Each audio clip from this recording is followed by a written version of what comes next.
Gentlemen, the last 24 hours have seen some extraordinary Soviet naval activity.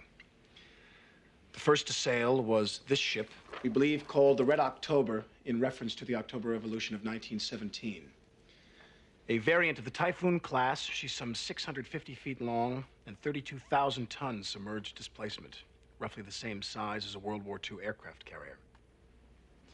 We believe that these doors here on the bow and again on the stern enclose a unique propulsion system, a magneto-hydrodynamic drive, or caterpillar, that would enable the sub to run virtually silent.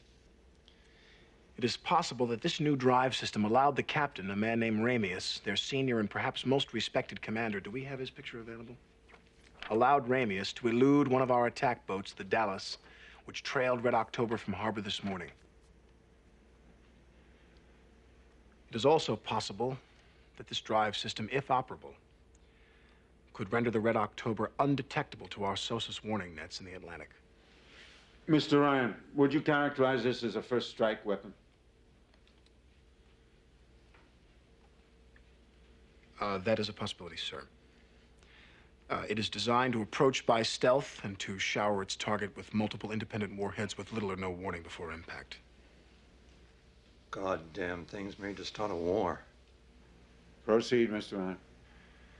About the same time the Dallas lost contact, there were additional sailings from Polyarny and from Leningrad on the Baltic and from the Mediterranean. There are now some 58 nuclear submarines headed at high speed into the Atlantic. This afternoon's satellite pass over Polyarny found heat blooms in the engineering plans of the Kirov, the Minsk, and more than 20 other cruisers and destroyers, indicating they were preparing to sail. This constitutes the bulk of the Soviet surface fleet. Admiral Greer, your conclusions? Sir, the data support no conclusions as yet. The absence of activity in the Pacific suggests this could be just an exercise. It may have nothing to do with... Suppose it's not an exercise. Suppose this is the beginning of a move against NATO. NSA can speak to that, Mr. Pelt. Judge. I must emphasize the extreme sensitivity of this information and that it not leave the room. Before sailing, Captain Ramius sent a letter to Admiral Yuri Padorin, chairman of the Red Fleet Northern Political Directorate. That's her uncle. Whose uncle? Ramius's wife. Padorin's her uncle. Now, the contents of the letter are unknown. But Admiral Padorin immediately demanded a meeting with Premier Chernyenko. And within minutes of that meeting, the Soviet fleet sailed with orders to find Red October and sink her. Sink her? Oh, my God, they've got a madman on their hands. Within 500 miles of the coast, we'll have less than 2 minutes more.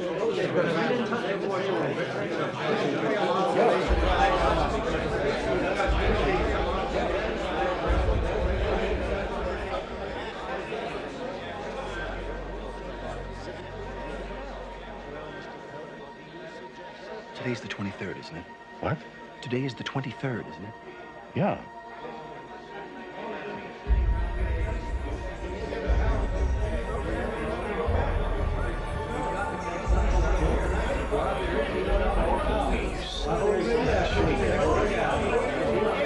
You son of a bitch! You wish to add something to our discussion, Dr. Ryan?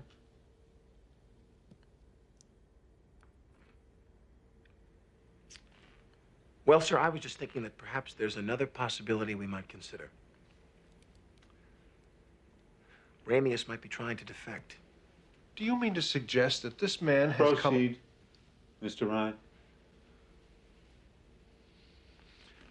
Well, Ramius trained most of their officer corps, which would put him in a position to select men willing to help him.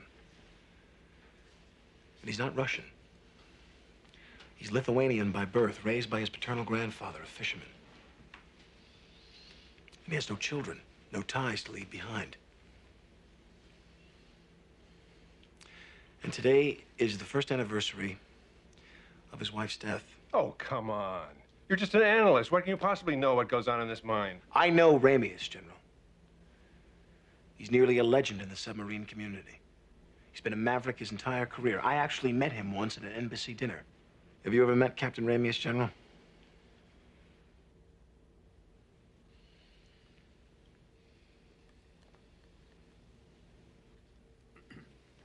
Admiral Hollis, how long before Ramius could be in a position to fire his missiles at us? 4 days. All right. I'll brief the president. That'll be all, gentlemen.